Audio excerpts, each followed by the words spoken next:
Hello everyone and welcome back to the channel. Today we have a little problem, as you guys can see behind me. The lights on my car will not turn off. So when the lights on your car stay on, it's typically three issues. The first one is you got some type of electrical short, your brake light switch doesn't work, or the third issue, which is what we're going to talk about, is this little push pin breaks. So I'll actually make sure to put the part number in the description below. But anyways, these little push pins, they actually attach to your brake pedal and they're what directly contact the brake switch light. If you're having issues with the brake light staying on, honestly, this is probably like the low-hanging fruit. And there's two quick ways to kind of figure out if this is the issue.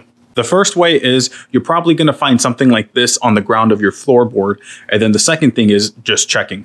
So just to make it easier to see, what I'm going to do is pull this helper spring out of the way. And then if you look right here, you're actually going to see that I'm missing that little push pin that goes in there. Now we're going to install this little push pin to help solve the problem.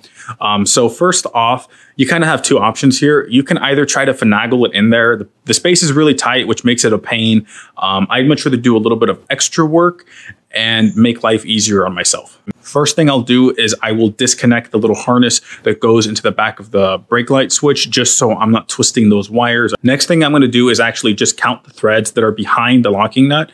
That way, once I put things back together, I have a general idea of where they should be. Then I'm going to take a 14mm wrench, break the locking nut loose, and then slowly just back out the brake light switch. That's going to give me enough room to easily insert the push pin, and then I'm going to start putting everything back together. Now that everything's put back together, it's just a matter of checking the brake lights are off, and then once I hit the switch, or hit the brake pedal, correction, the brake lights turn on.